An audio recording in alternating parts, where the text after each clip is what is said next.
session 5 of game development. Let's build a game in Unity. So the main motive of our this session and the next session both is to develop a game from scratch. Means since we have already started building a game, we already started building a simple shooter game, a turret-based shooter game with a third-person controller. So we will be building on that, and we will be looking at almost everything that you need in the game. Means we will be integrating almost all the elements, all the basic elements that every game has. So up till now, whatever we have done are few elements and which are related to the core mechanics. And next, we since you must have observed that we don't have any sort of menus, user interface for the player, which can give some stats like once we add enemies and you can kill them, then you need to maintain a count like how many enemies you have killed and things like that. So the aim of our this session and next session is to build upon our current game and implement those entities. And in the end, by the end of the next session, our main motive will be to create an exe file for the game, which you can simply just share with your friends. You can host it online, share with your friends, and then everyone can play your game. So we will look at all the processes from the start to finish. We have already started. Now we will be completing it, and gradually we will proceed to the end, the publishing part. So up till now, we have built uh, this. Uh, Up till now, we have started. Now we have started to build something which resembles this. Although we haven't added enemies, we were about to add it in the last session, but because of the time limit, we couldn't. So today we'll start by adding these enemies. We'll make a enemy follower script, which will chase the player, and then the player can shoot the bullets which the from the weapon basically, which we developed in the last session, and then these will get killed, these will get destroyed. And from here, by tomorrow, what we tend to achieve is something like uh, 1 second, let me just something like this. So by tomorrow and by tomorrow's session end, we want to convert this to this. As you can see, we have just replaced our player with this low poly model, a model of a soldier, and that soldier is now shooting bullets. It has got a walk animation, a shoot animation, and we have replaced our static environment, our normal environment, which consisted of the primitives like blocks, cubes, etc., with some few assets like buildings and vehicles. Gave it a street war kind of view. So we tend to achieve something like this. Actually, these blocks, I wanted to replace these blocks with zombies or some monsters, but I couldn't really get time in these 2 to 3 days. I was a bit busy. So hopefully, if the pace today is good, and uh, if we happen to complete till this, then I think that we will be able to implement most of the things that we can see here uh, in by the end of tomorrow's session, and hopefully you will be able to publish it and share the game with your friends to play. So now let's jump into Unity and get started. So last time we left the game here where we had implemented basic player movement script. We completed our player movement script. If I show you the script, then in the last session, in the player controller script, we just added these two lines. Our rotation was already done in session 3. And in the last session, we basically added these two lines. which were for the players forward and backward motion. And then we implemented this camera follower script, which basically took the difference between the player's current position and the camera's initial position. And then we continuously update that position, the camera's position, by maintaining that constant difference and maintaining the same orientation using vector mathematics. So this was our camera follower.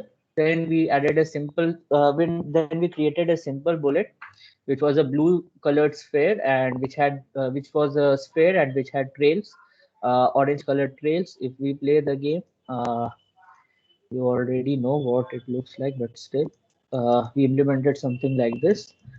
Oh, it's not blue. Actually, in my version, it's blue. Uh, it's normal. It has orange trails, which you created by adding particle effects to the bullet prefab. We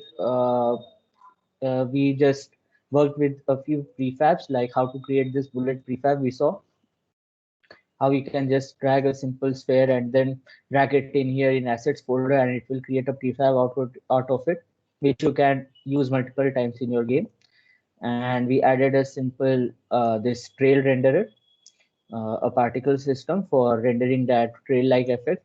And we had this destroy bullet script, which whose only aim was to just call this destroy function, which destroyed the game object after 5 seconds after this script started running. So we had this destroy bullet, and then we had this cleared weapon functionality, which basically took the position of the muzzle and the bullet game object and the player's transform for getting the player's forward axis. What is the forward direction for the player? Forward facing axis.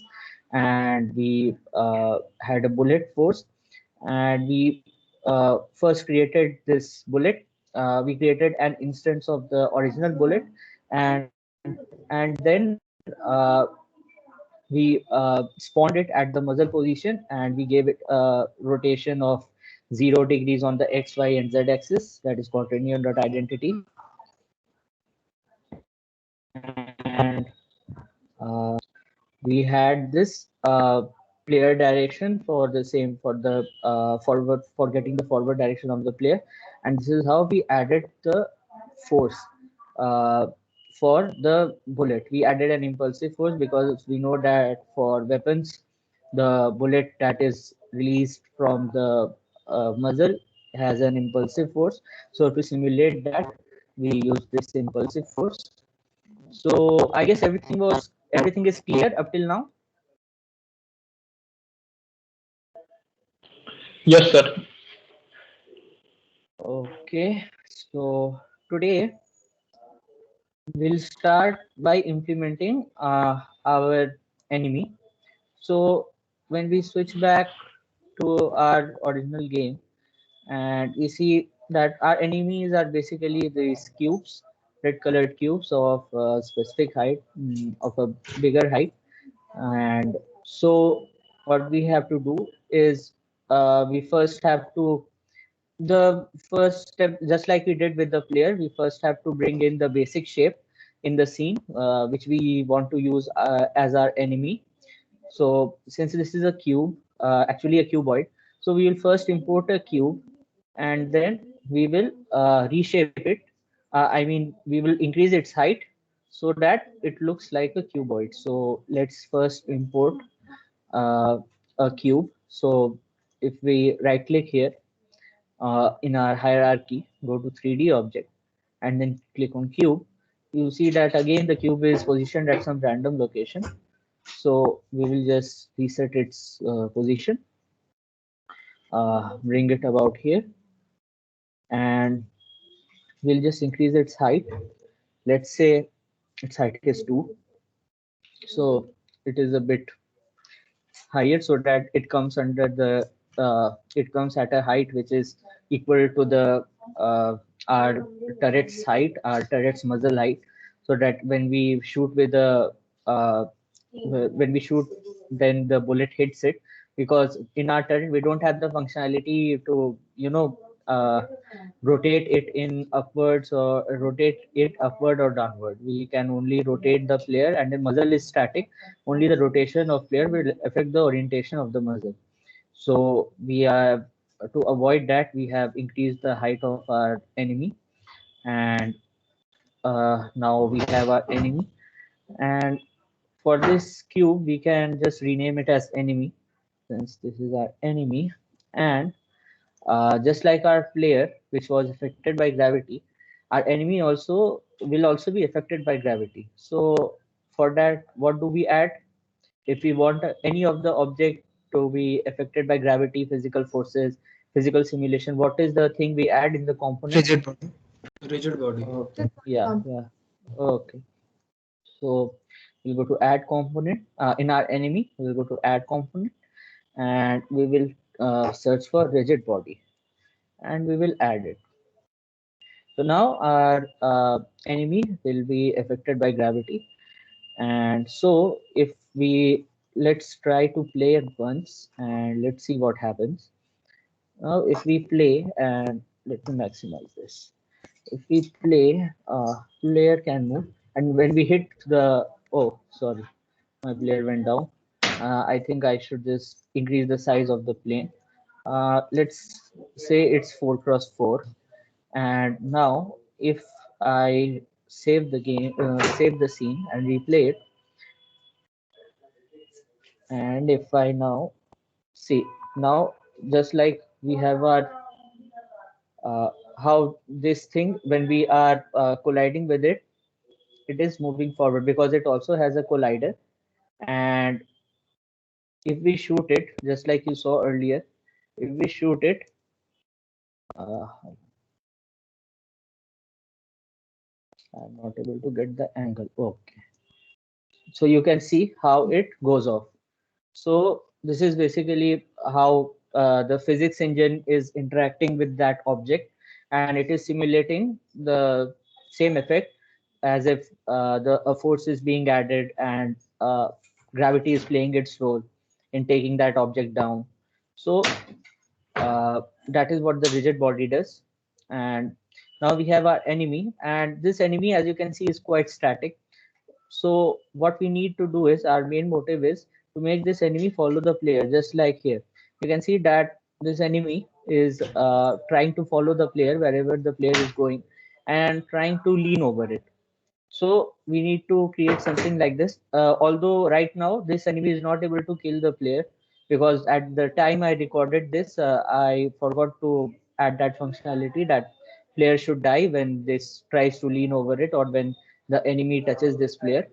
So I guess we'll add it today itself. It's just one. It's just a normal function, one line code. So to give this follower like effect, what we'll do is, as usual, we'll click on our enemy and we'll create a script for it. So we will go below to add component, and we will type a new script. Let's say I am naming my script as enemy follower. New script, create and add. Sir, we have to also freeze rotation of enemy. Yeah, you can do that. Yes, you should do that actually, because it might happen that your enemy might trip off sometimes and might not be able to move in the in the intended behavior. So it doesn't show the intended behavior. So for freeze rotation, you can click on enemy, and just like we did with the player. For the player, we freeze the rotation in along the x and z axis, since we only wanted our player to rotate along this y-axis. So when we click on our enemy, again our y-axis is the one where we want our player to rotate, not the x and z-axis. So we can simply freeze the rotation along x and z-axis for our play enemy also. Okay, and we can now we added our script, and let's first drag this script into our scripts folder so that our hierarchy is maintained. Uh,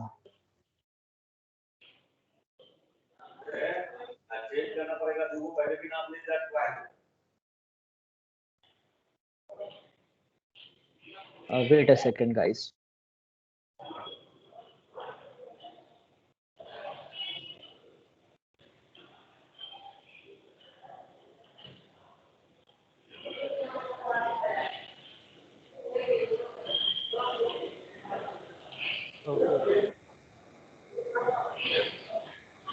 Somebody's mic is on. Please mute it.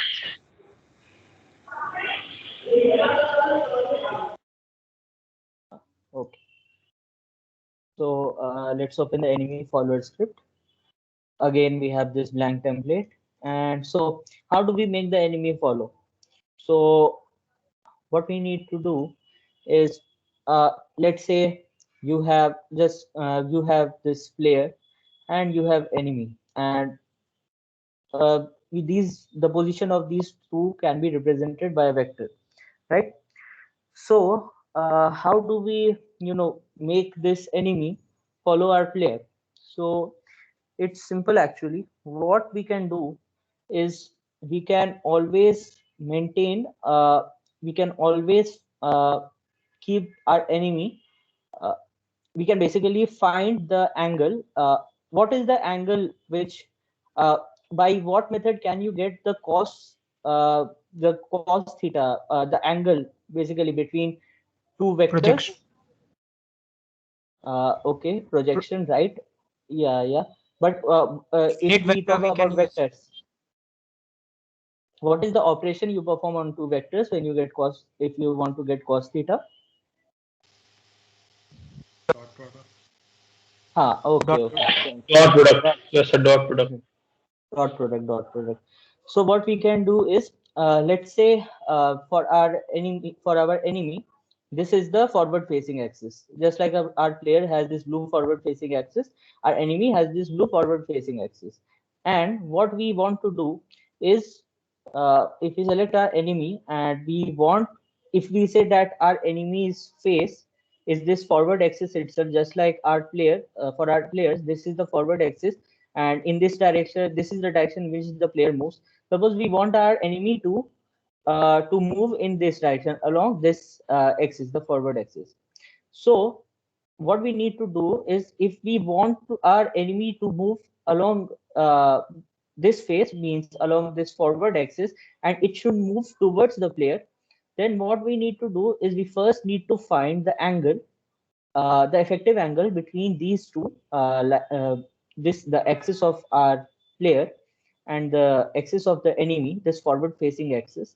And then uh, basically, if we want that that the enemy moves towards the player, then you can see that if I rotate my this enemy by 180 degrees, then this forward facing axis is now towards the player. So what we need to do is we need to ensure that if our if this enemy wants to move towards our player, so this axis, forward facing axis, should always point towards the vector which represents the position of our player, right?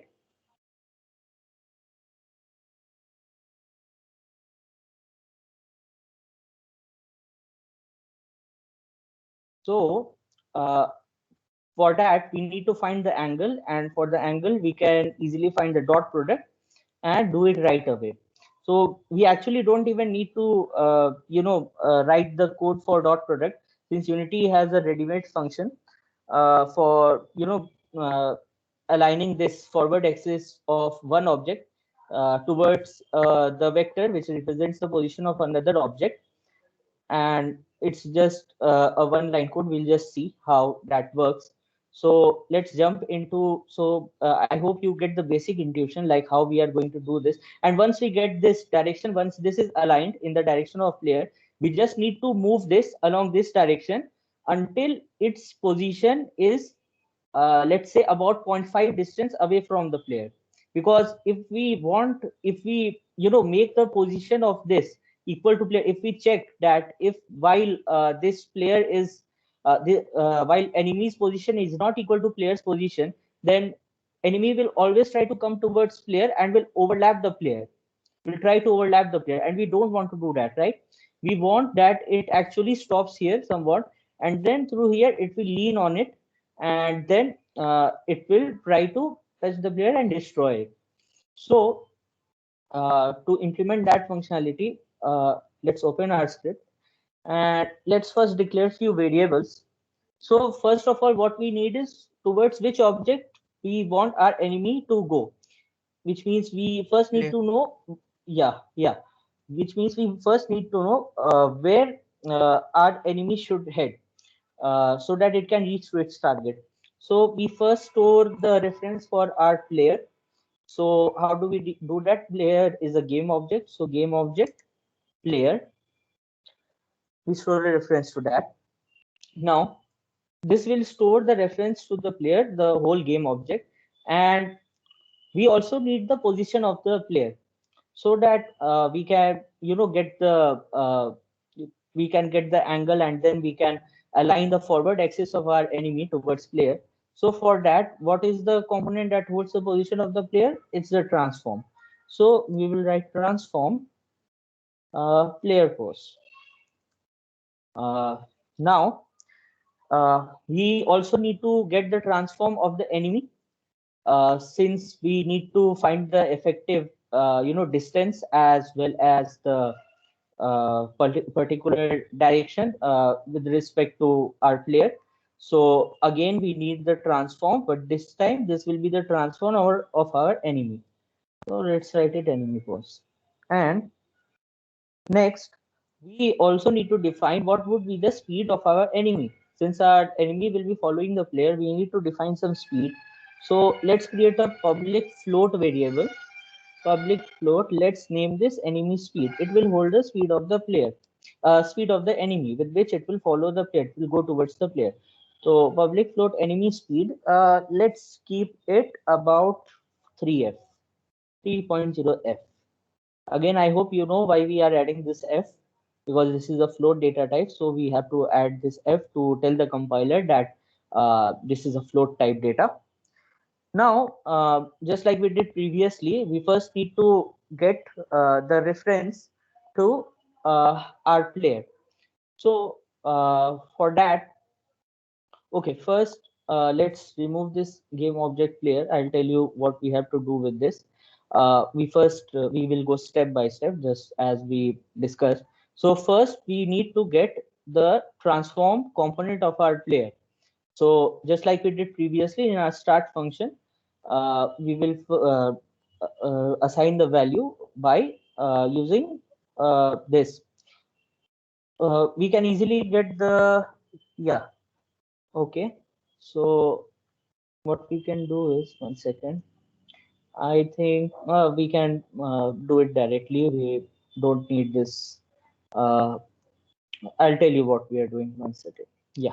So we first need to get, let's first get the reference to our game object, player game object. So how do we do that? We type player is equal to, and we type game object dot, and here there's a function which is named as find game object, find game objects with tag, and uh, the tag name is player. I'll tell you what is this.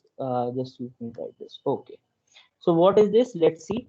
So what does this do? That okay. What is this saying? Cannot convert. Oh, okay. So this will. So let's see what does this mean. We'll head towards the Unity documentation where you can know it better. Uh,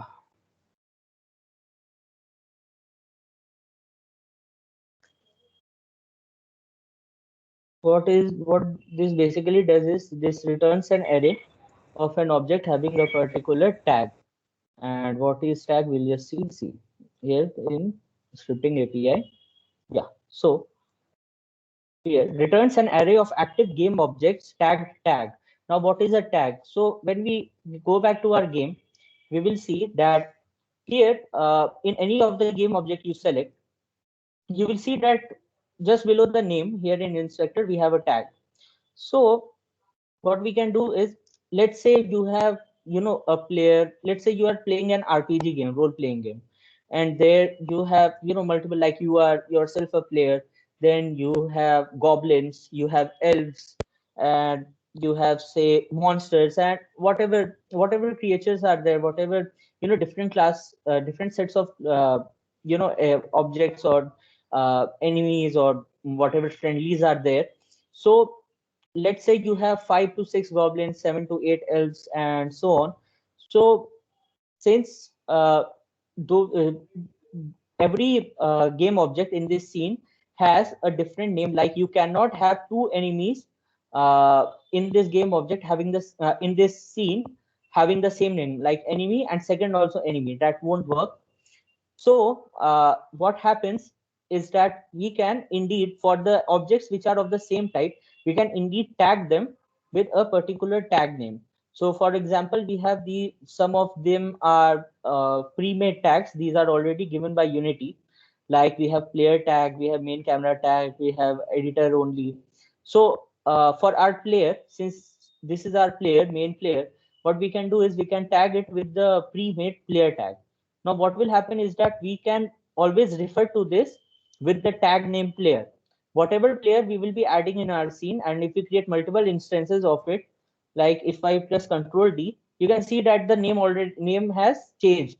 It's now player one because two entities cannot have same name.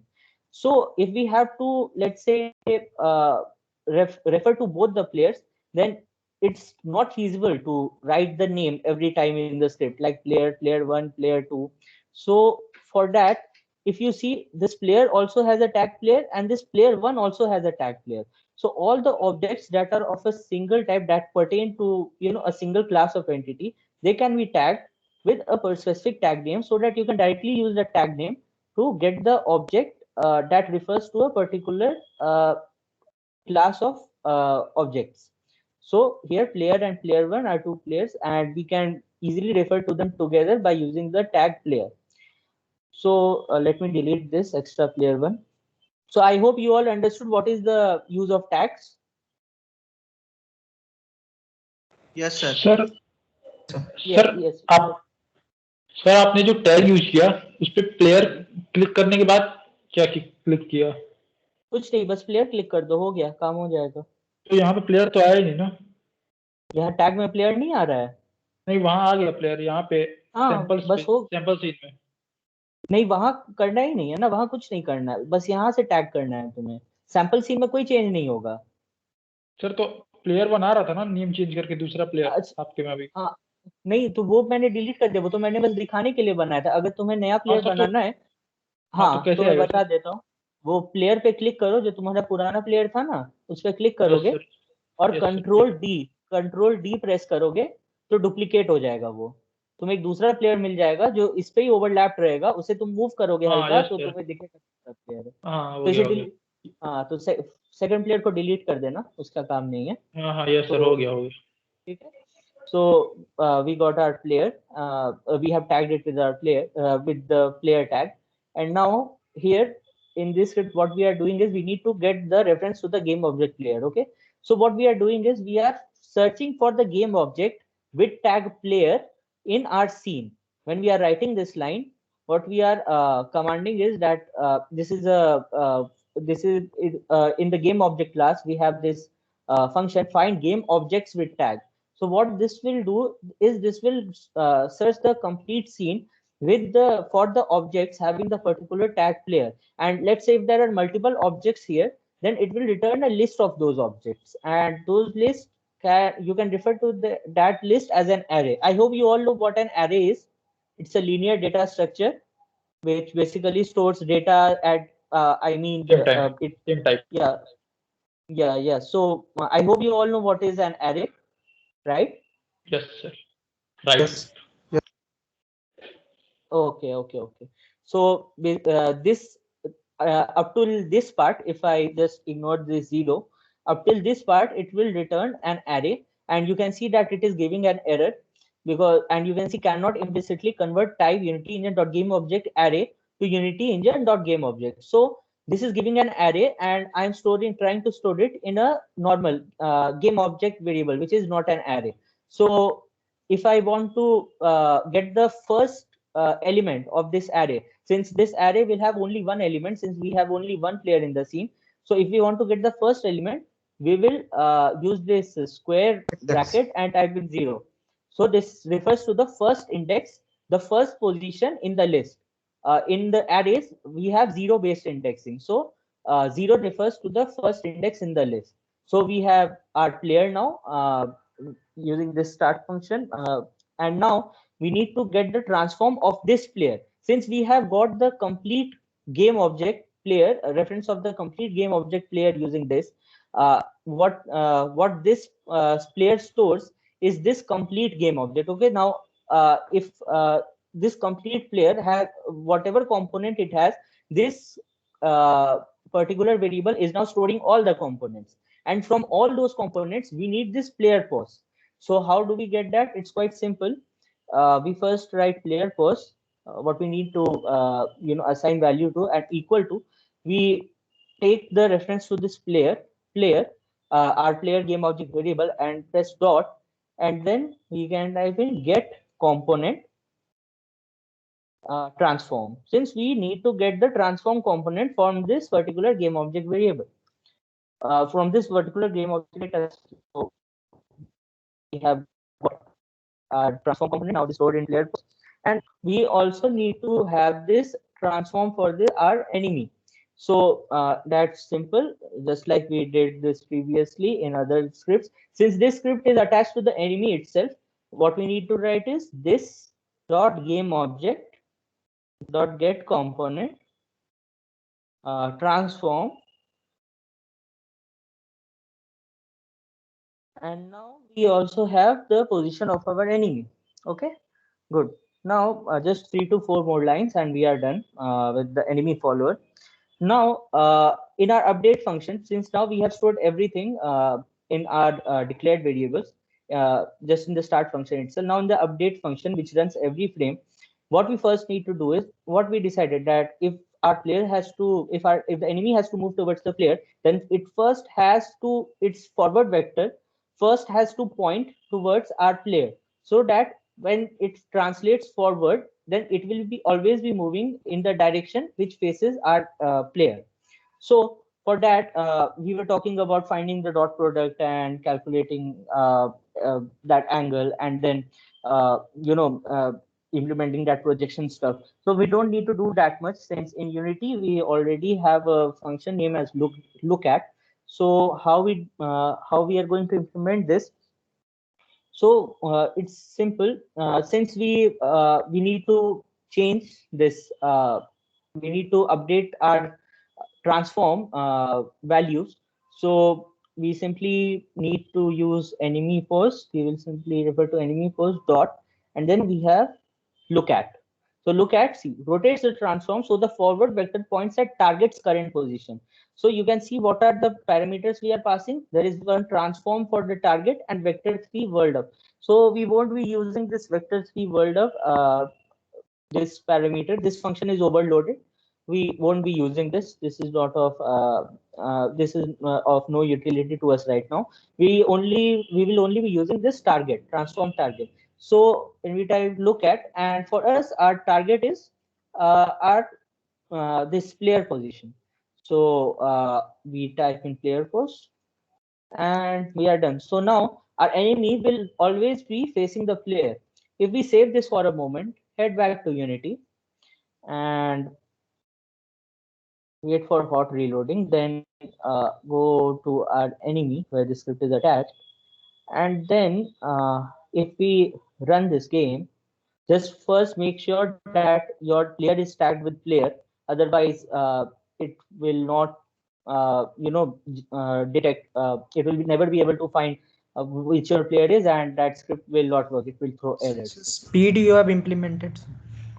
Yes. No, we haven't did anything with the speed yet. I'm just going to show you. We are yet to write about 3 to 4 more lines of code so that it translates.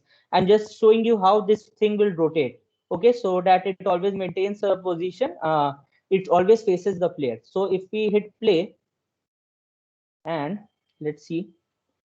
So you can see, right, how this is always maintaining the orientation with respect to the player, right? You can see if I move the player, it will always try to look towards the player, right? Though it is not able to move, but it is always trying to look towards the player. And if I click on this, you can see that it's this direction. Forward direction is always trying to look towards the player. Can anyone tell me why it is tilted? Why it is tilting a bit? Can anyone give the reason? Gravity. No, not gravity. Anything else? Range. Because sir भी what? ये imply होगा उस पे ना, जाके गिरेगा जब टकराएगा तो।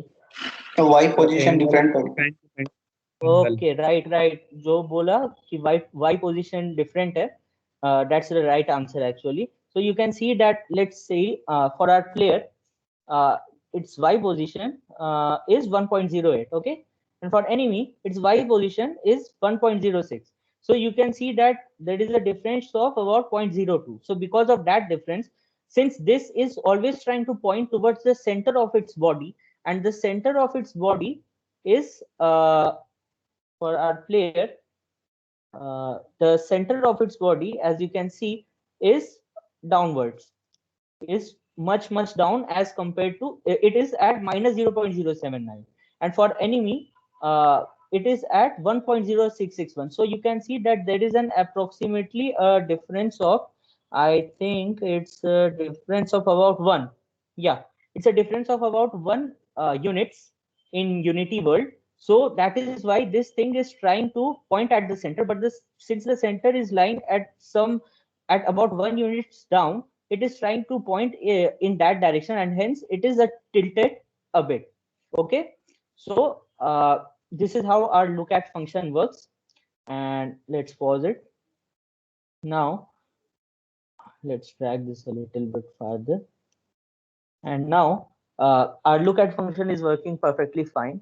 Now what we need to do is, if we need to implement the movement, like how this thing is going to move towards the player. Okay, so for that, what we need to do is, we first need to, if the player is at, if the enemy is at some distance to the player, then it should move, right? So first we need to find the distance between the player and the enemy, so that we can instruct the enemy. So okay, your distance is about your distance is higher than about a specific value, so you should move towards the player. So that we will first, for that we will first store the distance between our enemy and the player. So for that, we will simply create a variable float. Let's name it distance. And for that, we'll simply use the distance function of our vector3 class. So vector3 dot distance. And what this will do is, this will return the distance between vector A and vector B, two vectors. So for us, what are the two vectors? One is the player and one is the enemy. So we have to write player pose dot its position, comma, and we have enemy pose dot position. So now we have the distance between our player and the enemy. Now what we talked about was that we don't want our enemy to chase and overlap with the player. Okay, we want that it actually stays a bit apart, and then it tries to lean towards our player. Okay, so it will naturally lean, because we just now saw how look at function is working. So for the leaning part, we don't need to do anything, it will naturally lean towards the player. But for the translation part, for this for maintaining a proper distance so that it doesn't overlap with the player, we'll have to use a simple if condition to check the distance.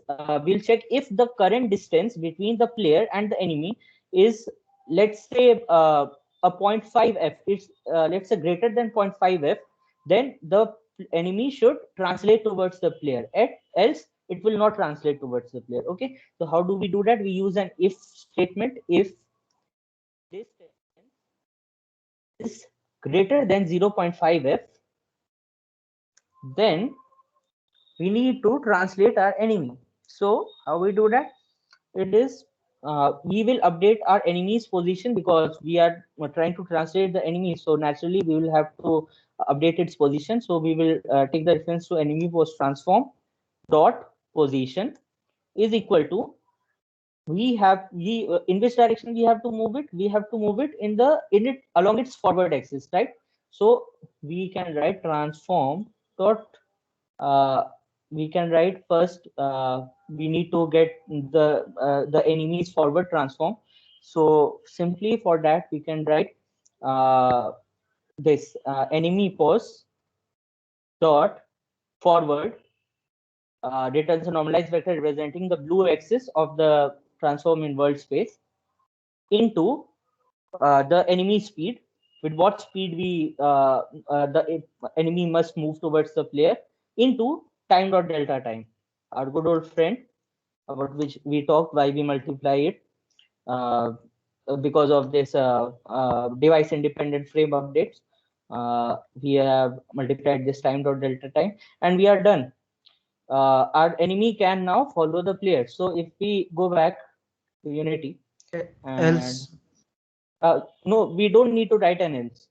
That's just an if statement. We don't need to write an else because it's natural. If this condition will not be true, then this line will not be executed. And in else, we don't need to do anything. The enemy will game naturally over. lean towards it. What else? Game over. Why game over? They have collided. See, if for that that is for that only. We are not implementing it right now. We will add a few more things, and then we will deal with how the player will die and stuffs like that. Okay. Since in our this demo also I actually forgot to implement it, but today we will implement it. Okay, so no issues. We will do that. And actually, the way you are telling, we won't be doing it that way. We'll be doing it in a different way. You will see how. So first, I hope you all have written this script. Okay, there's no problem in understanding the script, right?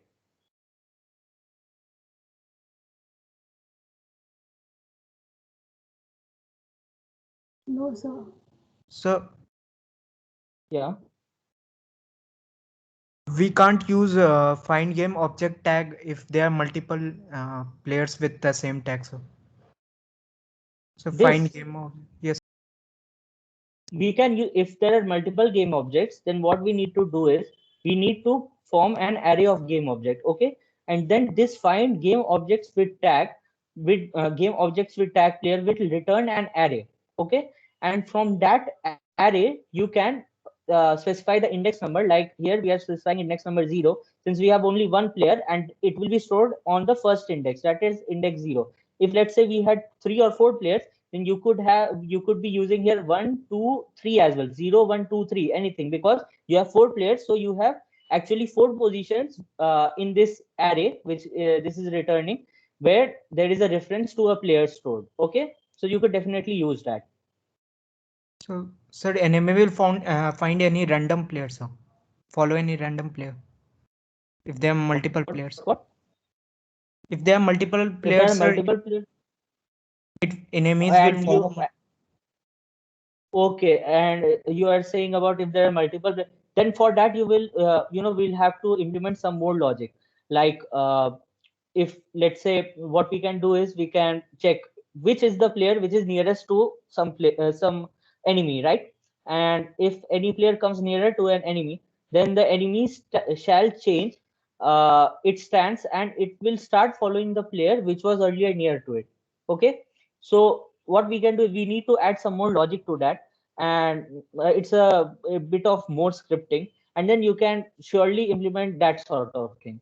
Or you can do anything else, like you can have multiple parameters on the basis of which you can decide which enemy the player must follow. If there are uh, if there are multiple players, then which player the enemy should follow. You can have multiple parameters for that. It's that you have that flexibility that you can change any rule. You can make any rule for how that particular enemy should follow that player. Okay. Okay, so Okay, so let's first drag it a bit here, and now if I hit play,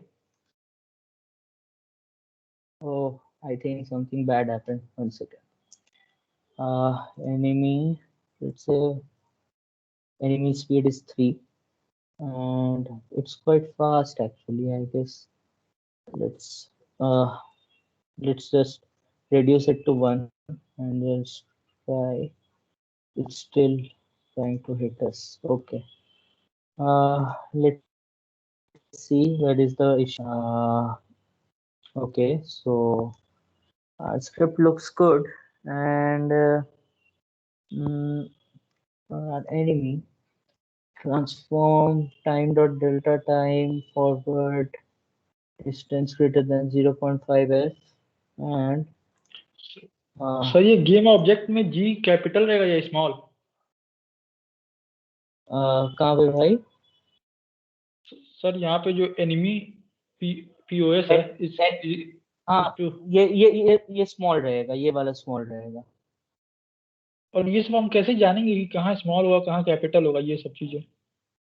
ये तो भाई use से थोड़ा पता चलता है हल्का सा, बट अगर तुम देखना चाहो मतलब ये कैसे होता है, एक नेमिंग कन्वेंशन होता है। जैसे if you have a function right, अगर तुम्हारे पास कोई फंक्शन है तो उसका जो नाम रहता है वो सारा का सारा कैमल केस में रहता है, और जो फर्स्ट लेटर रहता है वो हमेशा कैपिटल रहता है। Okay, so you can say find game object with tag, so F capital है, जी कैपिटल है, ओ कैपिटल है, डब्ल्यू कैपिटल है, टी कैपिटल है। सर डब्ल्यू ओके, तो कैपिटल या स्मॉल है? डब्ल्यू कैपिटल या स्मॉल है? कैपिटल है भाई, डब्ल्यू कैपिटल है। ओके सर, अलग अलग वर्ड्स यही है ना ये, प्रॉब्लम था। Find game object with tag. हाँ, उसमें थोड़ी दिक्कत होती है, वो यूज के साथ समझ में आ जाएगा फिर वैसा होता है। तो let's see why it is working like this now. If I okay से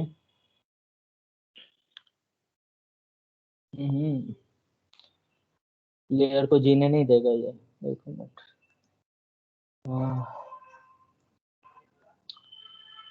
there must be some issue. Let's see.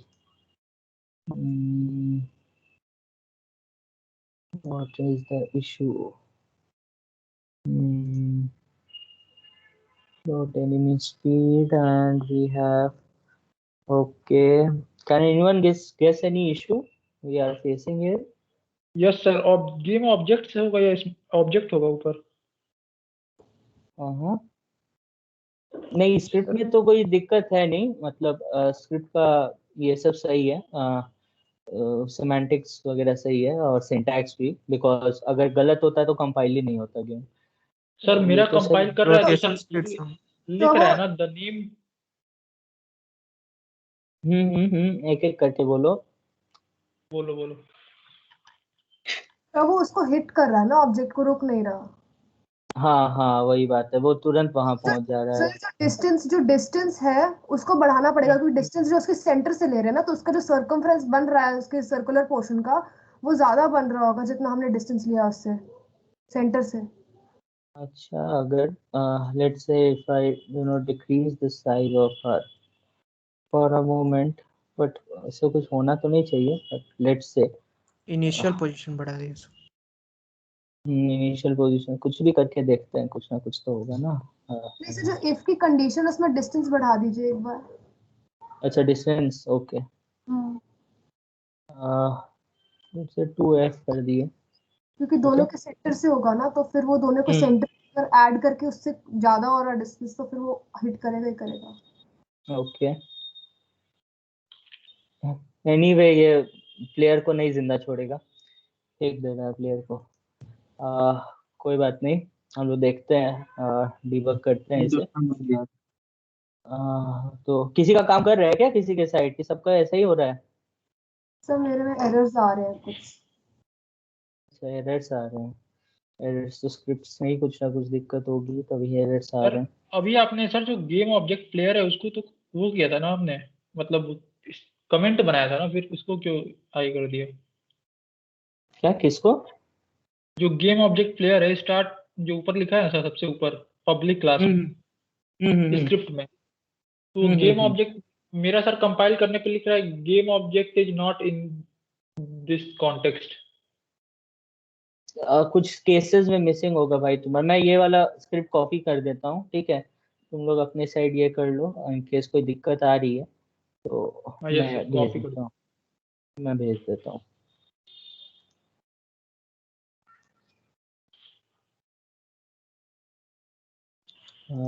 Let's see, मेरी दिक्कत यहाँ कहाँ हो रही है। Distance got it, enemy pause dot look at player pause, enemy pause enemy speed into time dot delta time। Okay, enemy speed sir अगर कम ज्यादा करके देखें तो एनिमी स्पीड कम तो किया है भाई, बहुत कम कर दिया है अभी तो। कोई बात नहीं। प्लेयर स्पीड चेंज करके दे। अच्छा सर, उसको हम रोक, उसकी स्पीड हम लोग बढ़ा रहे हैं ना, तब लाइक स्पीड से मल्टीप्लाई कर रहे हैं उसको हम रोक नहीं रहे अगर डिस्टेंस कम हो जा रहा है तो वो अब उसी स्पीड से चलता जाएगा। वो शुरू हो गया। ये जो ट्रांसलेशन वाला है ना, ये तभी तक चलेगा जब तक डिस्टेंस आपका 2f से बड़ा होगा। अगर 2f से लेट्स से अगर 2f से कम हो गया तो फिर ये लाइन काम ही नहीं करेगी, तो प्लेयर अपना ट्रांसलेट करेगा ही नहीं। अच्छा देखते हैं, कहीं ना कहीं इशू है, 1 मिनट पे पता चल जाएगा। Player dot get component this dot game owner dot get component okay. और एनिमी में हमने कुछ झोलमाल किया है क्या? एनिमी हमारा क्यों भाग जा रहा है इतना तेजी पे? Okay, enemy speed and enemy इसकी तरफ घूम रहा है and enemy is trying to attack it. Let's say हमारा क्योंकि इतना फास्ट अपडेट हो रहा है, अगर हम 1 मिनट के लिए ये वाला लाइन कमेंट कर दें और फिर रन करें,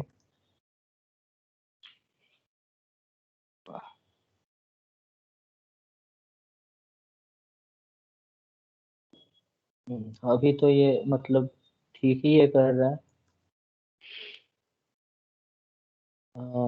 बट जैसे ही ये शुरू होता है ये फिर अपना स्पीड पकड़ लेता है।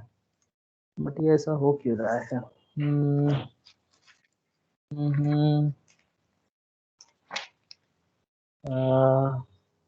पता नहीं चल रहा है, होना तो नहीं चाहिए था ऐसा। सर वेक्टर 3 वो किस डेटा टाइप में रिटर्न करता है सर? वेक्टर 3 वेक्टर में ही, मतलब उसमें 3 पॉइंट्स रहेंगे x y एंड z, तो उसमें रिटर्न करेगा इंटीजर या वो फ्लोट सर? Float float. से enemy was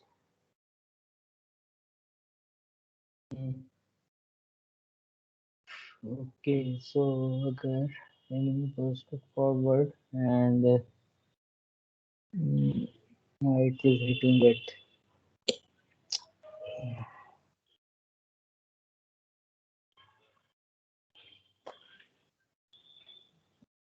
I'm just trying one thing.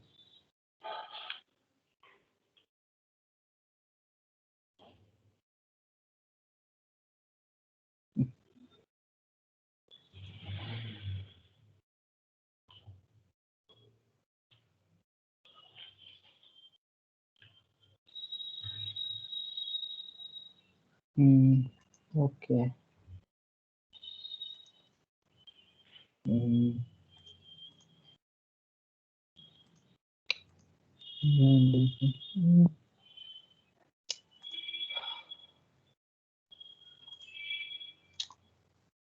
क्या कुछ दिक्कत हुई है तो ये जो बॉडी है, ग्रेविटी है, पीस रोटेशन है,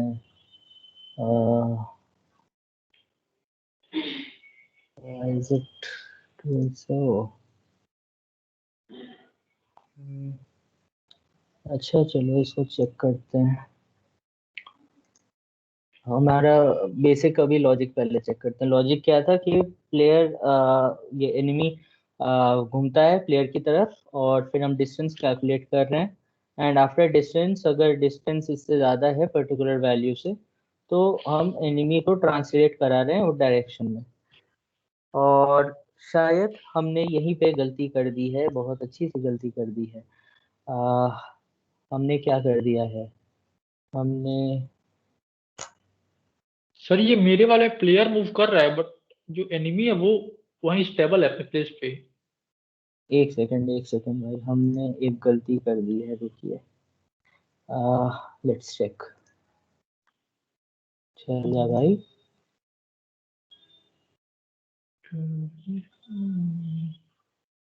हाँ अब इट्स वर्किंग है ना, अब ये काम कर रहा है। एक्चुअली हुआ क्या, किसी को समझ में आया हुआ क्या?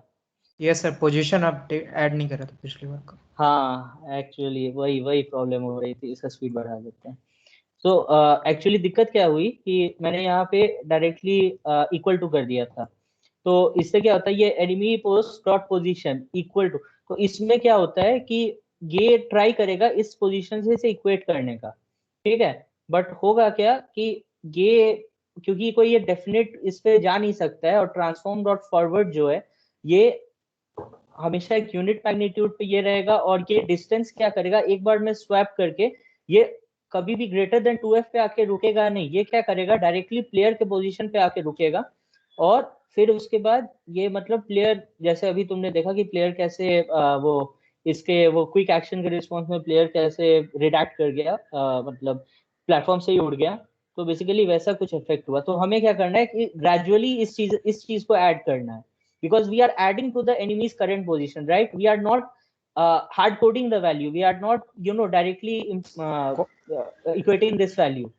So for addition Constant what we value. do is yeah, so for that what we do is enemy pose plus enemy pose dot position plus. So what we are trying to do is, we are for in the current position of the enemy, we are trying to add this, and then we are updating the enemy position to this new position. So this is what we need to do, and actually we were not doing this. So now if I save and head back to Unity, let this hot reloading thing get done, and let's play. Now you can see how this speed बहुत तेज थी, 2 कर देते हैं, and now let's play.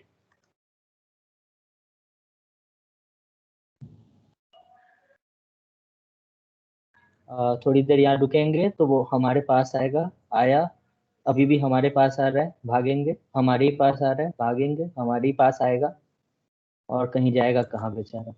हाँ ठीक है। So you all understood how this script is working? क्या गड़बड़ हो रही थी अभी? Yes sir. Yes sir. ये वाला पार्ट ऐड कर लेना, बस यहाँ पे बस ये ऐड करना है। हाँ हाँ, यहाँ प्लस इक्वल्स कर रहा था तो ऐड नहीं हो रहा था।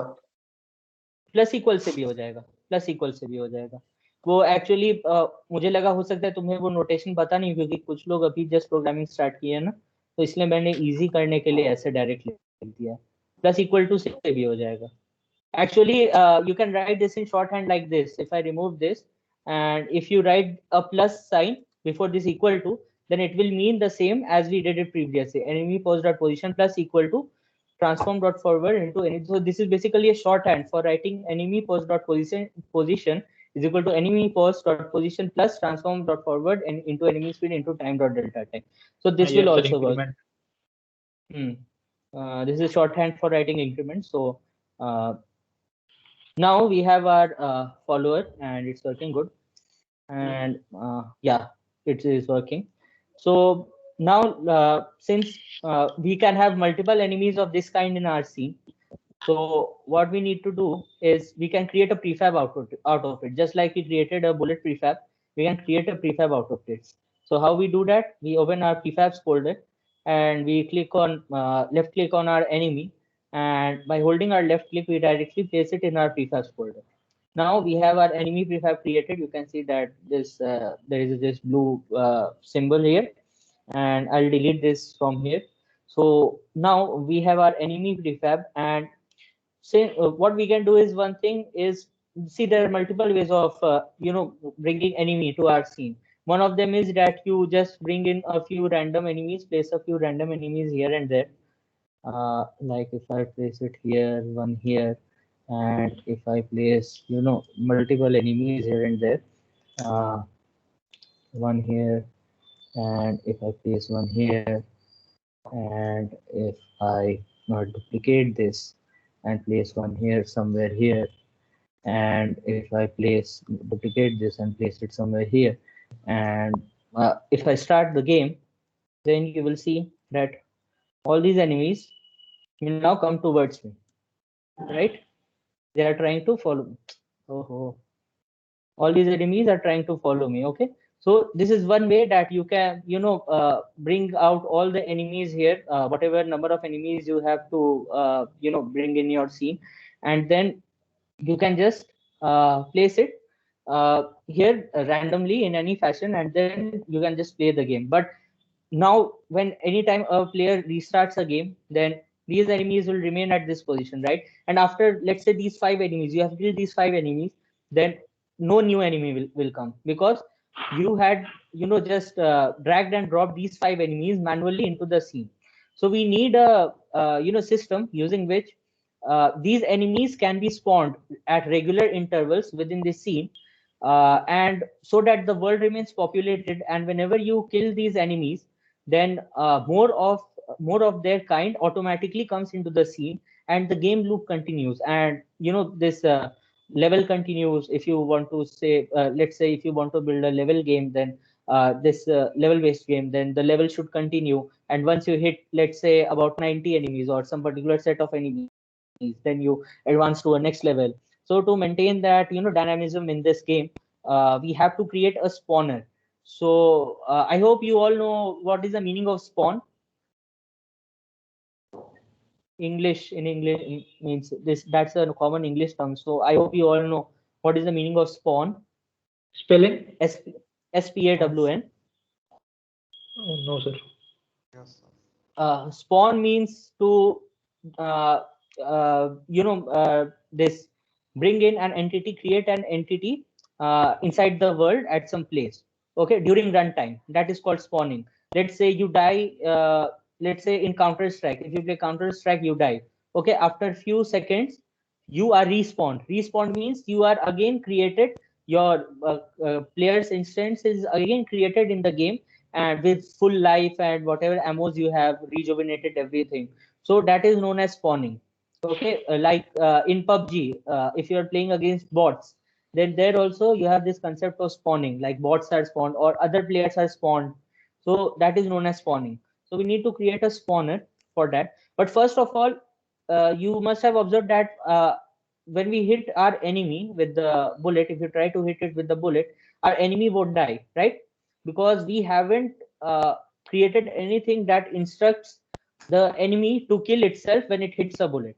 Okay, so for that, that's just a single line thing that we need to do.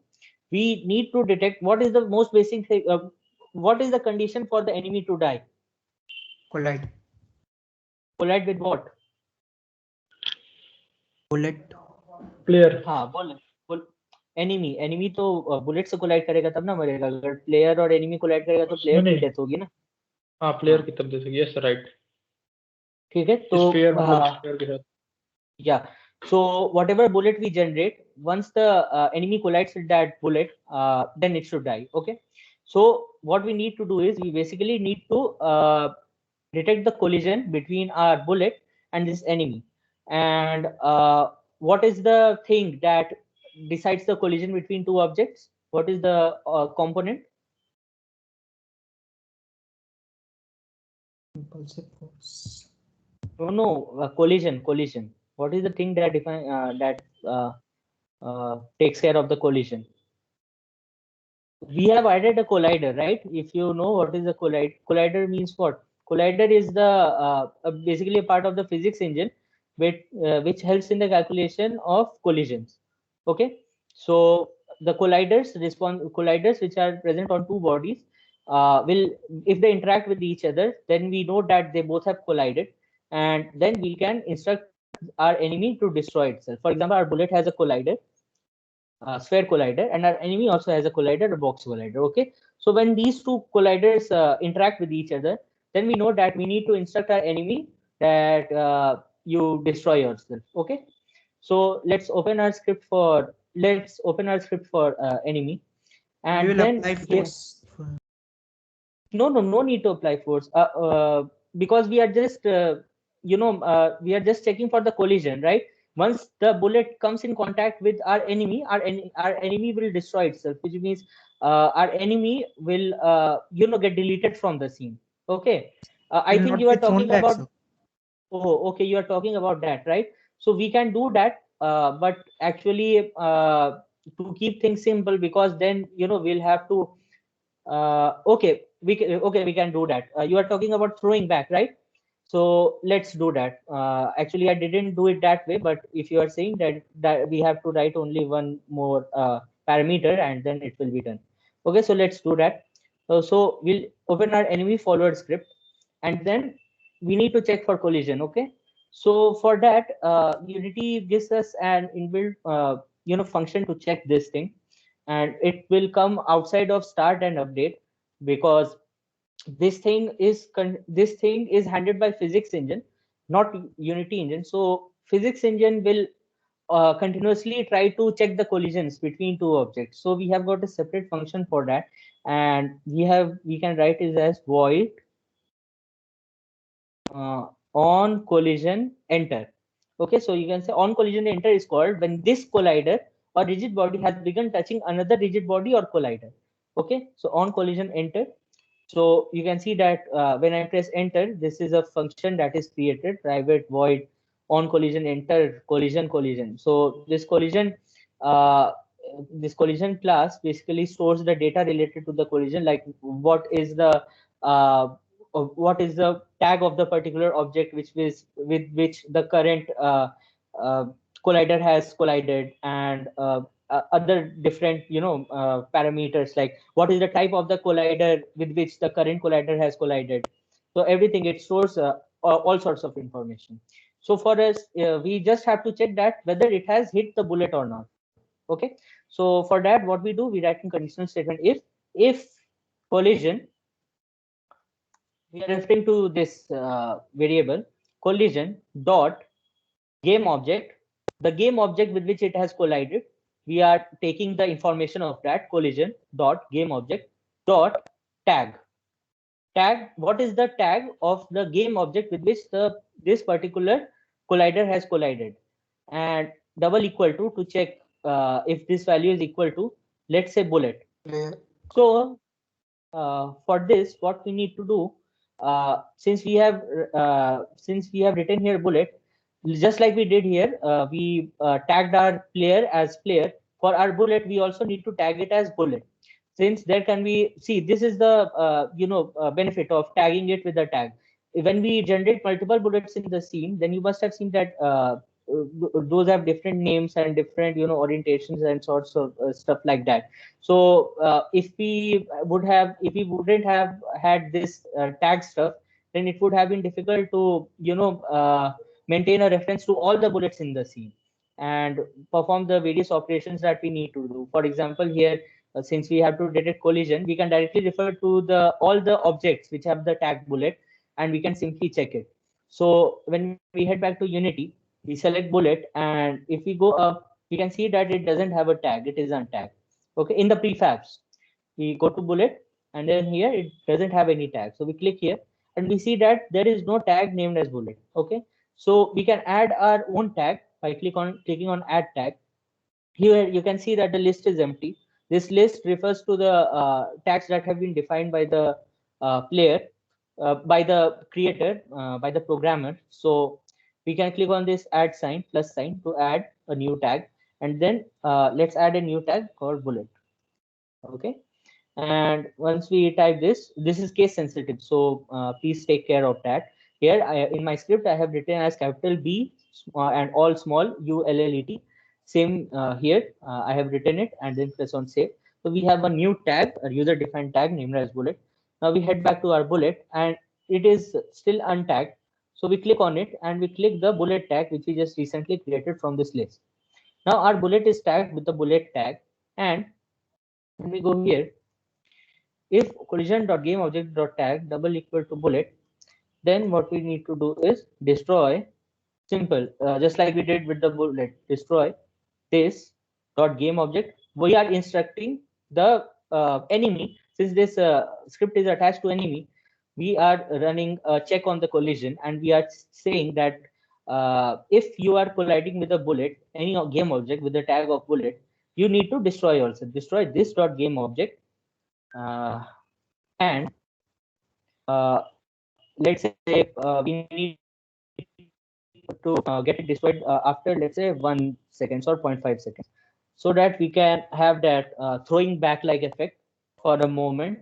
Actually, 0.5 effect will be a what? So if it collides with another enemy, then also collision will No. Why enemy? We are checking for bullet, right? We are not checking for enemy. If and only if it collides with the bullet, then only it will destroy, not with another enemy. Okay.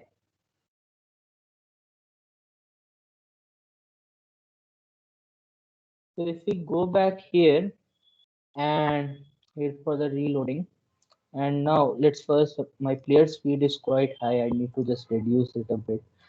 Let's say I reduce, yeah, this is rotation speed. Let's say, let's say I reduce my speed to 10 and my rotation speed to, I'll increase my rotation speed to 150. And my enemy speed is, okay, it's 2. So now if I play, let's maximize this. If I play, and if I try to move, wait for the enemy to come near me. Did it die? I guess it died already. We couldn't see it, so let's see it here itself. So let's say, just keep an eye here on scene.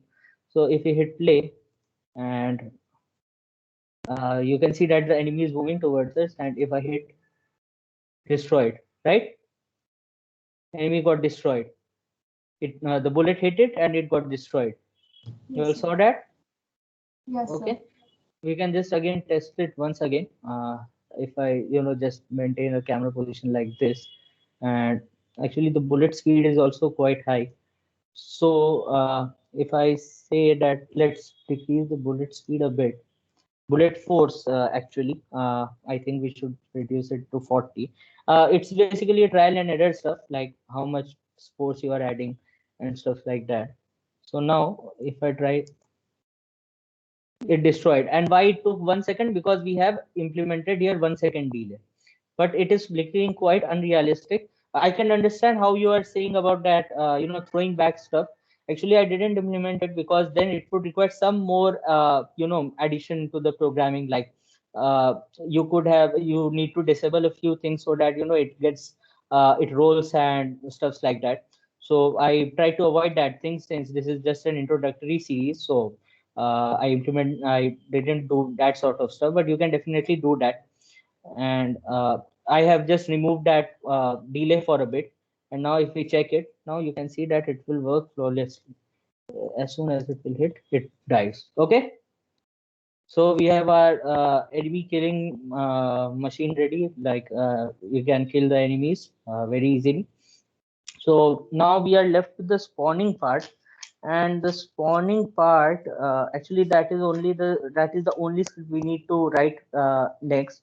And there is one UI manager script in which we will be writing that count maintaining script for how many enemies we have killed. So do you guys want to continue right now, or should we do it the next day then? Because Continue. it is a continue. Yes, sir. Is everyone okay? Okay. So okay. So now since we have our enemy, and we are right now using manual techniques to bring it to the scene. So let's create a spawner. Now for a spawner, let's say that you need to create enemies dynamically at runtime at some locations here. Okay, you want your enemies to generate at the boundary of your current play space, this plane, and then it should all head towards the player.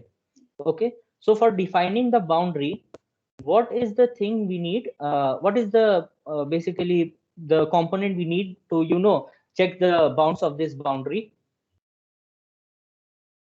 Transform. Yeah, transform. Right, transform.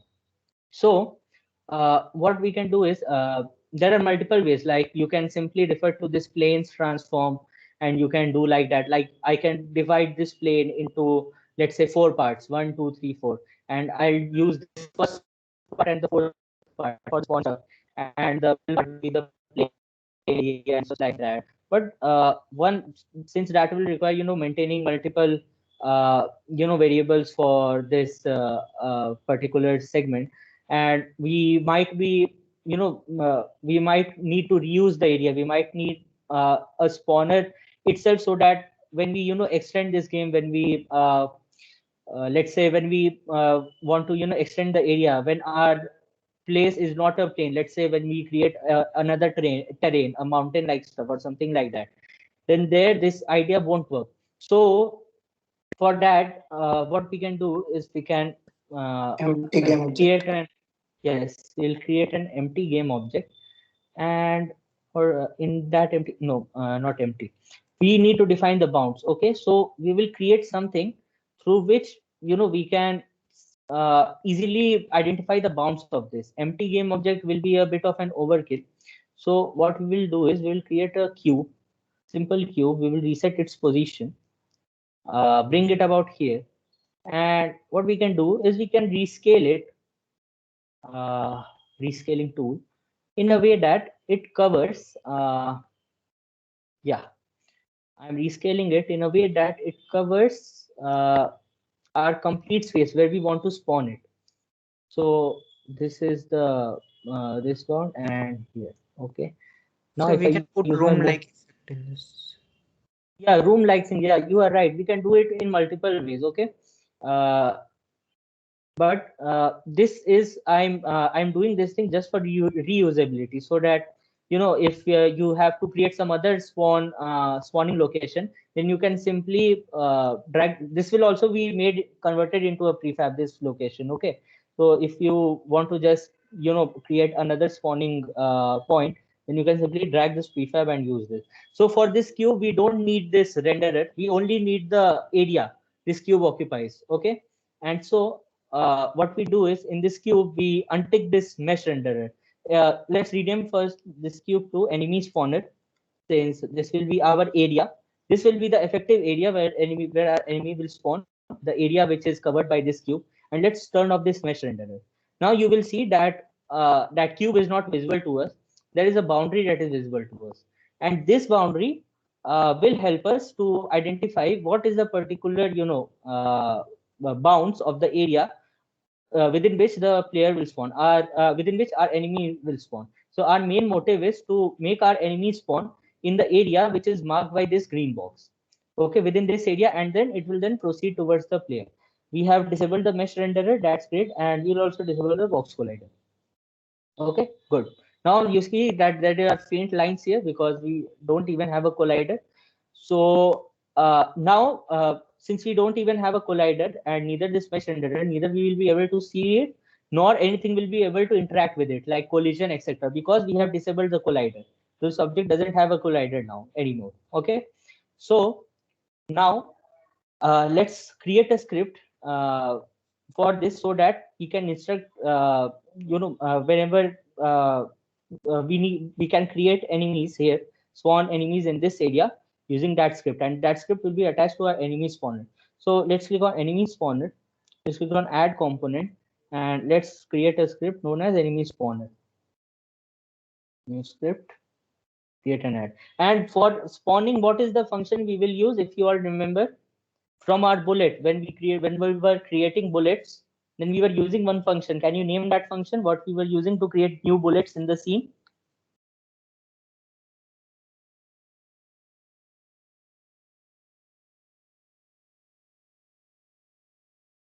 No one remembers. Instantiate. Yes, instantiate. So we will be basically using instantiate, and similarly we will be passing our original game object. In our case, it will be the enemy, and the position where we want to spawn it, and the rotation in which we want to spawn it. So rotation will always be identity, and the position will depend on our this bounds. And since we need to spawn it randomly, we will use a random function. Let's see how it all will go. It will be done very quickly. So we first we have created our script, and it's attached. Yes, let's first drag it into our scripts folder so that it remains there. And now let's open that script, enemy spawner. Again, our blank template.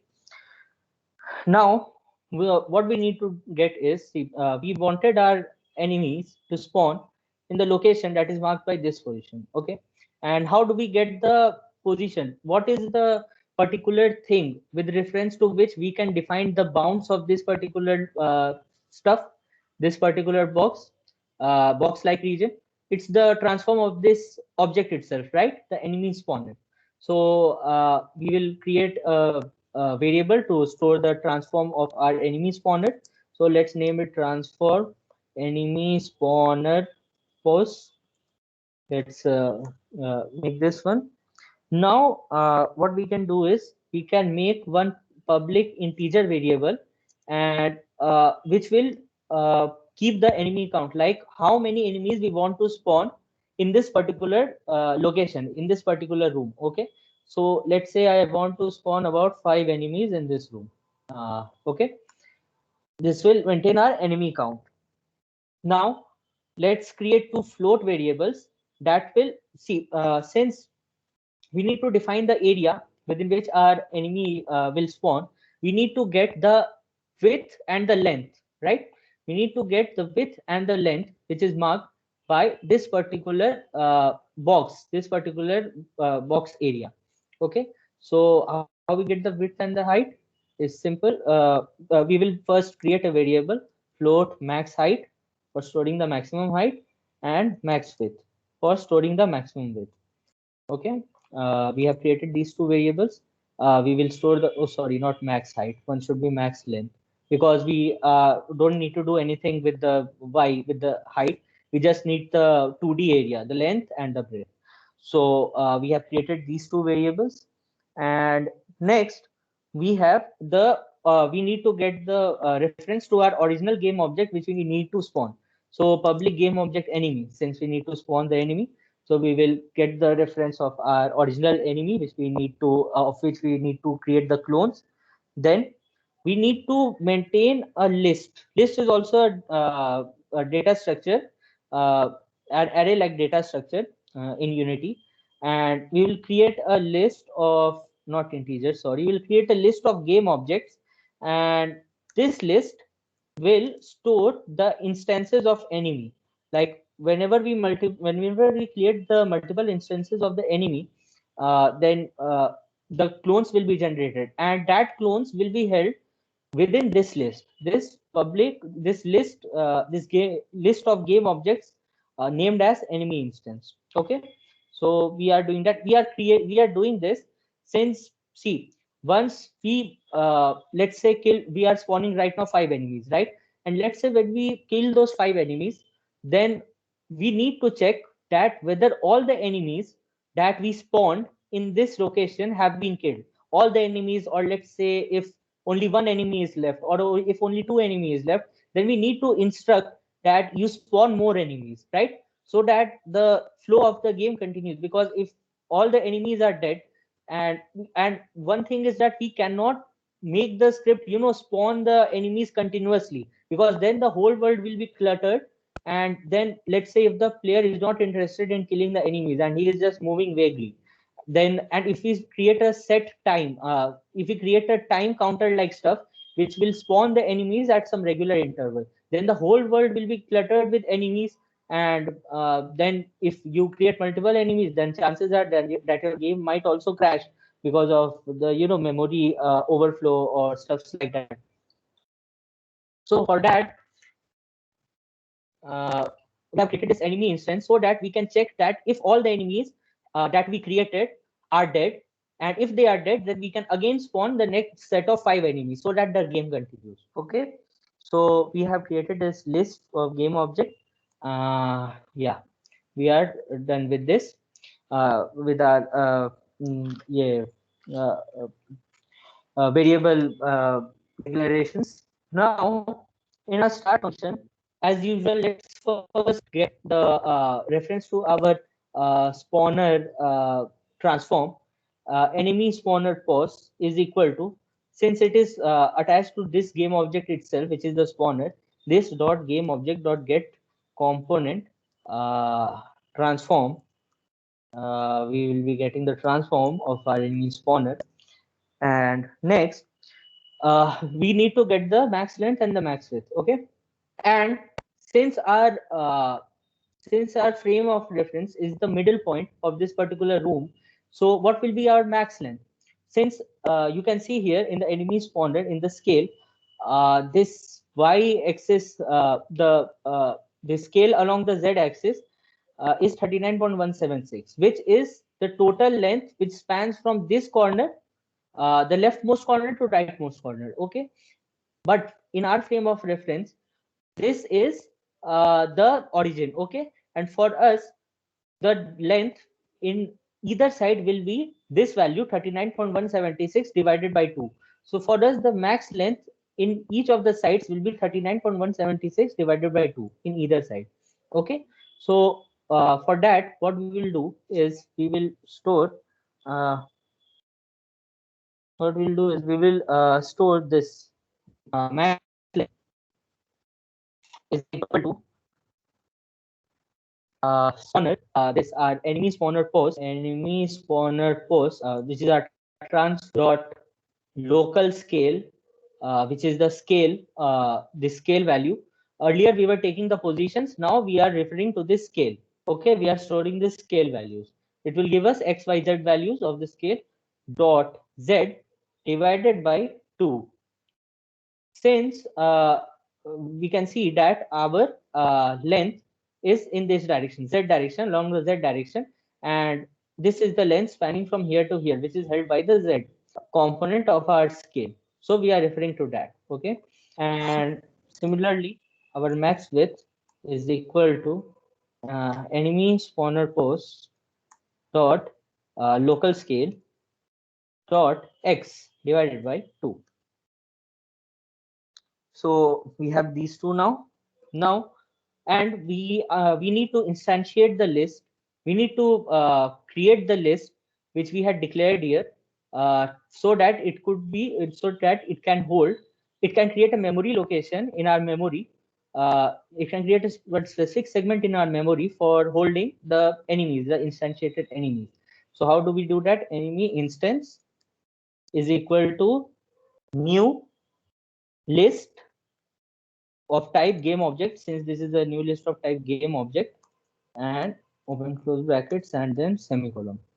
We have now enemy instance list created, and now when the game starts, we first need to let's say when the game starts, we first spawn the 5 enemies. We spawn our first 5 enemies. Okay, so for spawning 5 enemies, we can use our for loop for So int. Yes. can you explain why you're divided by 2, sir? Okay. So why we have divided by 2 is, see, since this scale value stores the value from this corner of this object to that corner of the object. Okay, this is the total spanning length, which is held by this z here. Okay, but for us, when we are, when we will be spawning the player, what our major idea is to create a random spot, to select a random location within this room, within this box defined area, and then spawn our enemy there.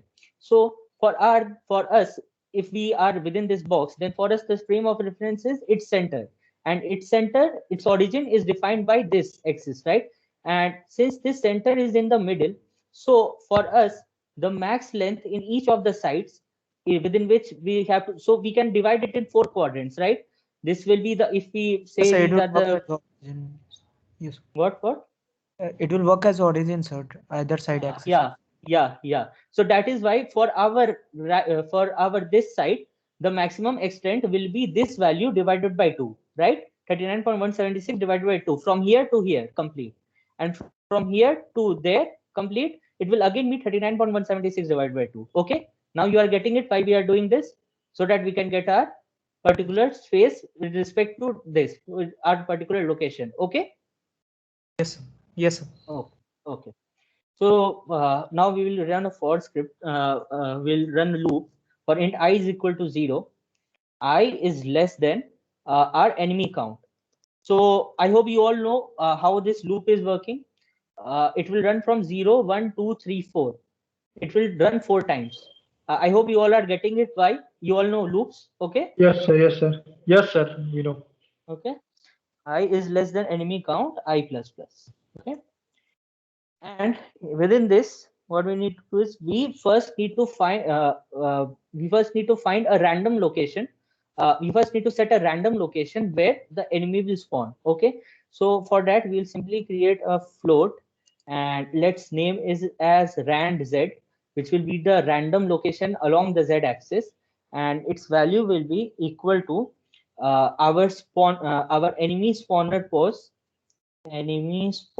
pose dot position dot z.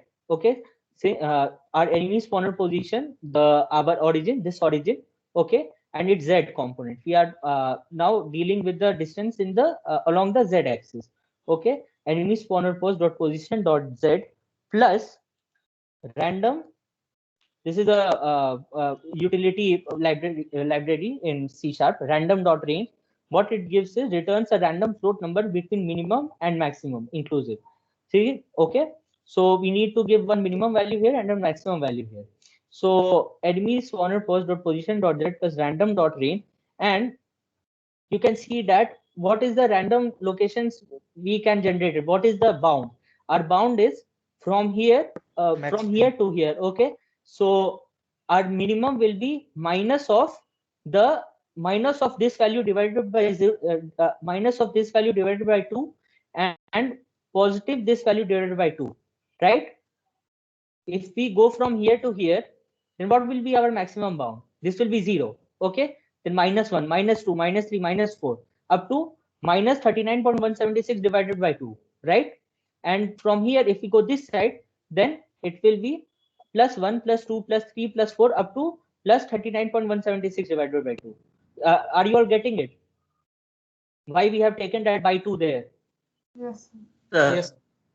Okay, so for our minimum is -1 into our this max length, and maximum is max length itself, from negative of max length to positive of max length.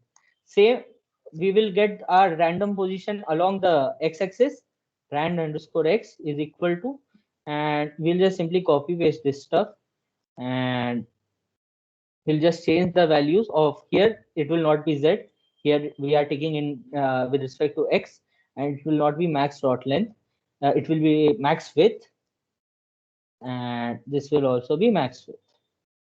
Okay, so now we have generated a random position along the x and the z axis. It means x comma z, a random x comma z coordinate where our player will spawn, and then we are going to add our enemy instance, the enemy that we create in this list.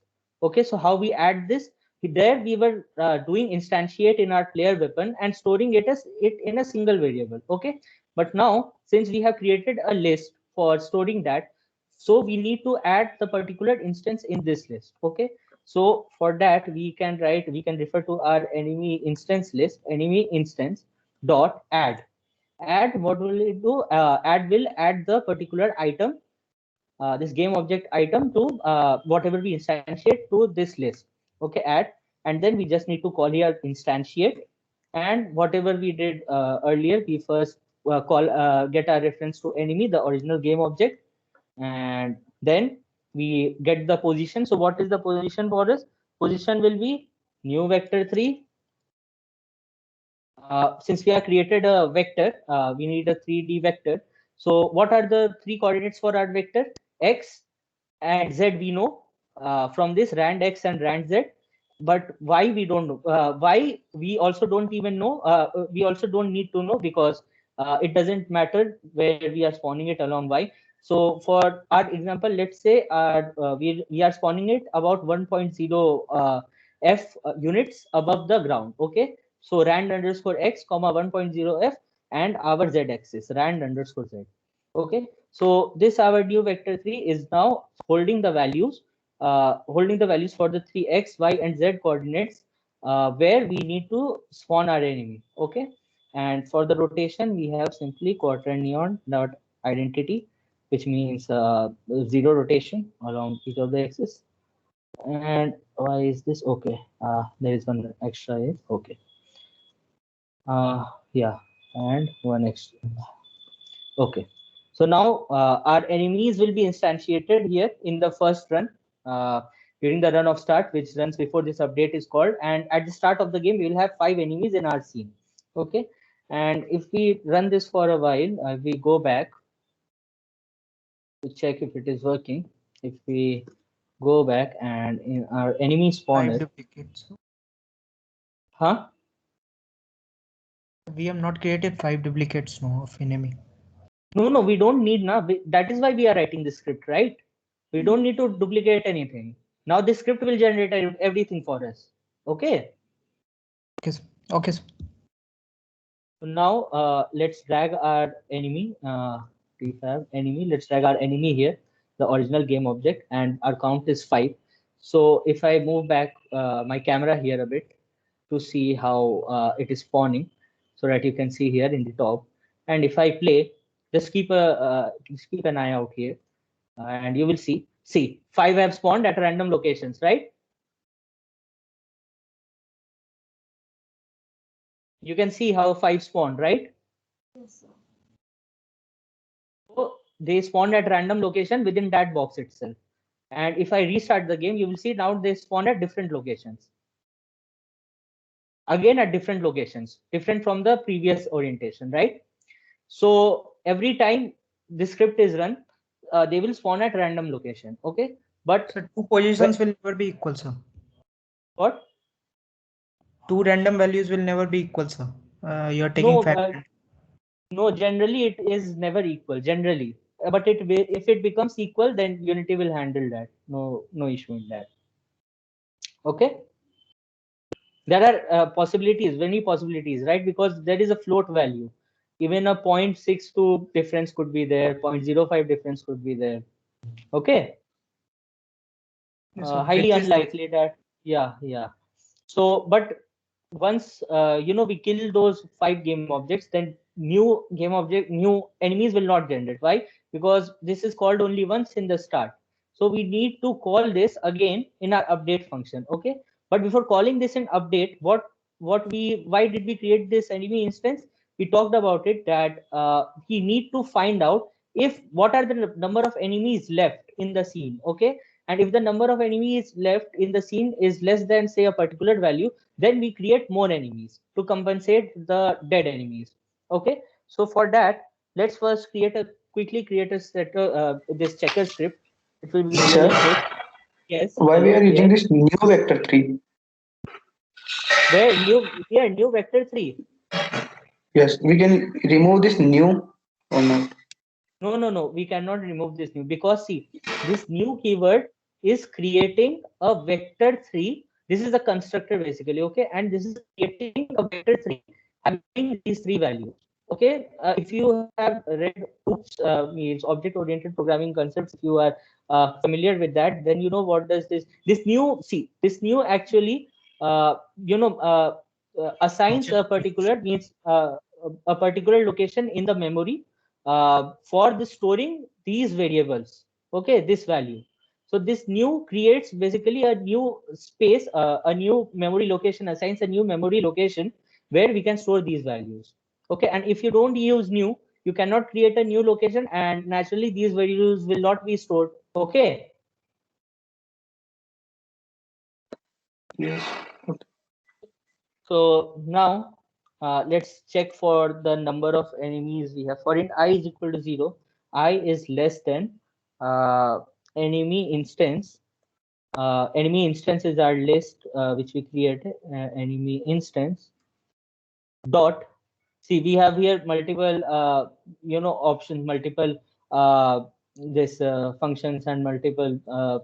So we need to find the count, like what is the amount of the number of enemies, instantiated enemies within this list. So enemy instance dot count returns us the count. For example, here since we have spawned 5, it will return 5 initially. Okay, so I is for int I is equal to 0, I is less than enemy instance dot count I plus plus, and we need to check if the particular enemy, like if we instantiated 5 enemies, then at 5 different indexes we had 5 different enemies. Okay, and we need to check in the loop that if any of the enemies is dead. And how do we know if the enemy is dead? We will check if the enemy is not, if the enemy is null.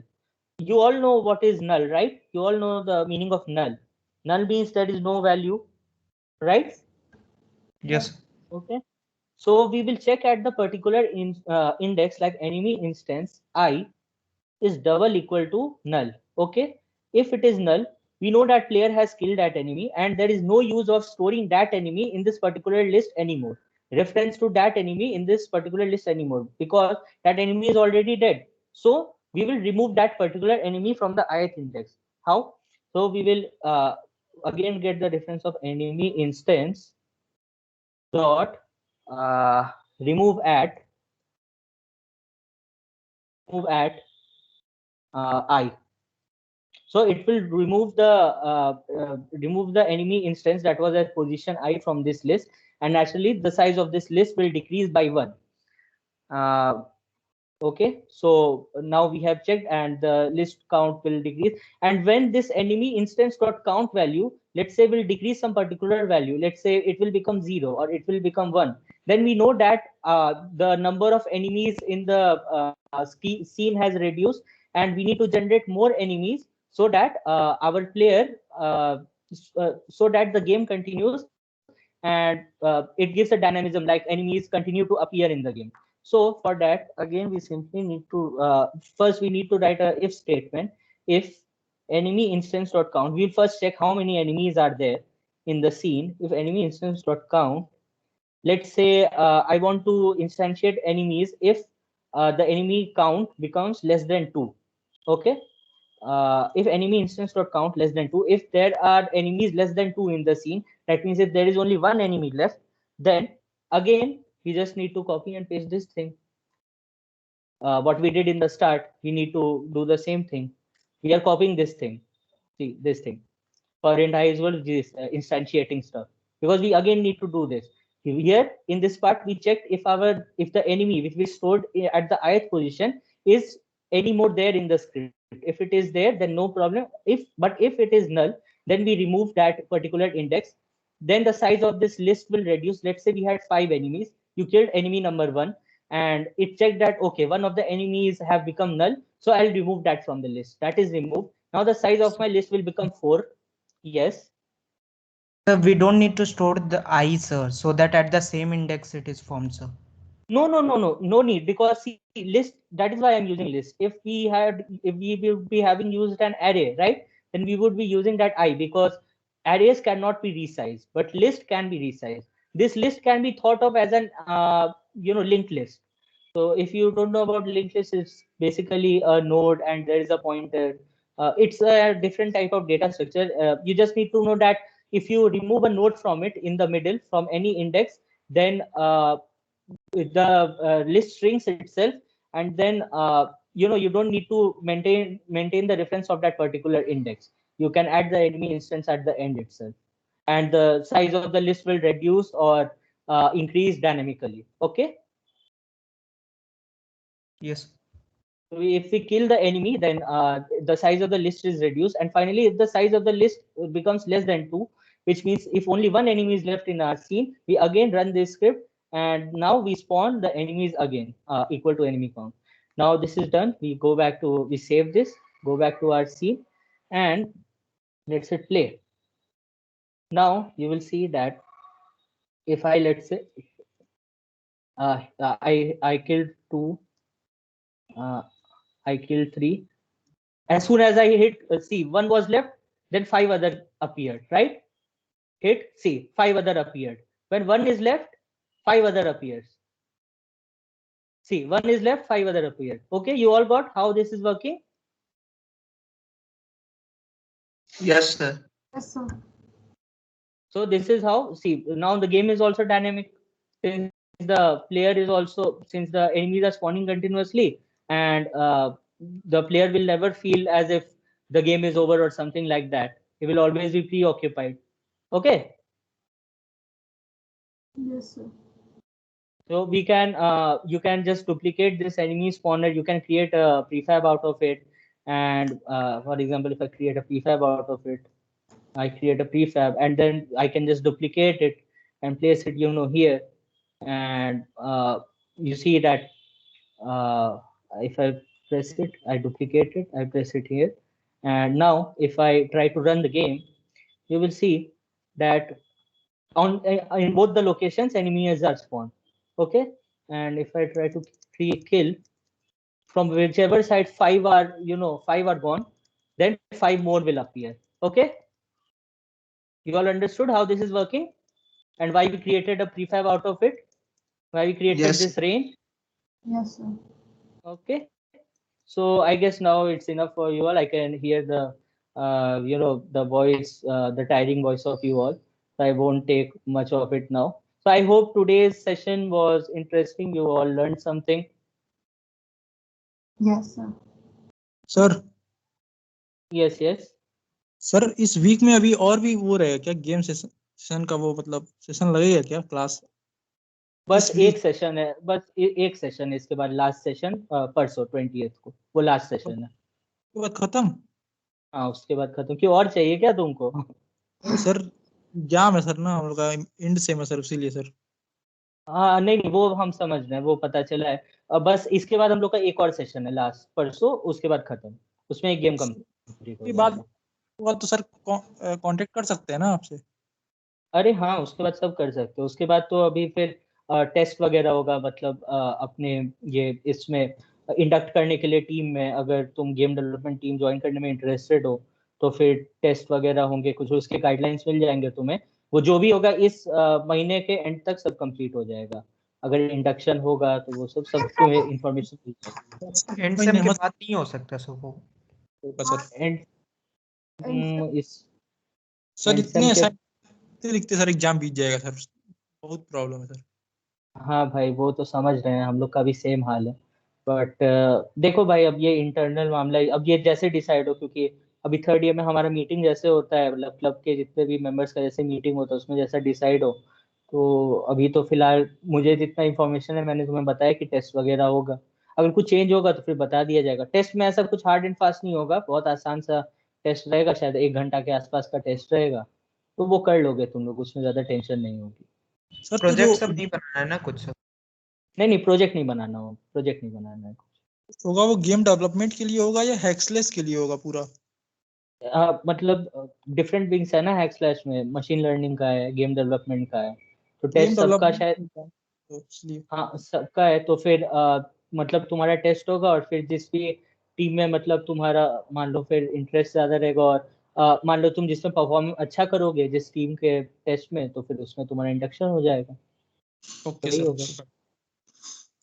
ठीक है okay, sir. चलो चलो, thank you आज के लिए सबको।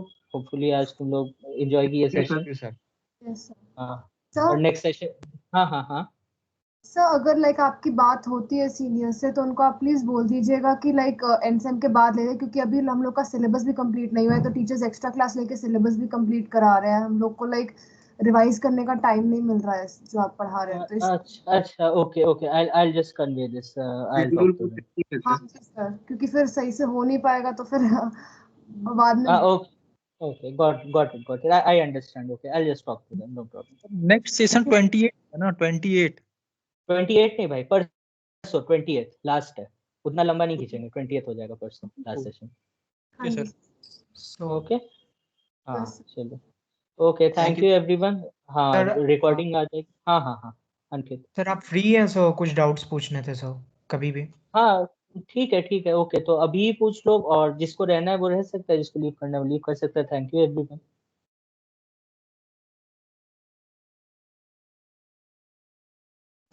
Thank you sir.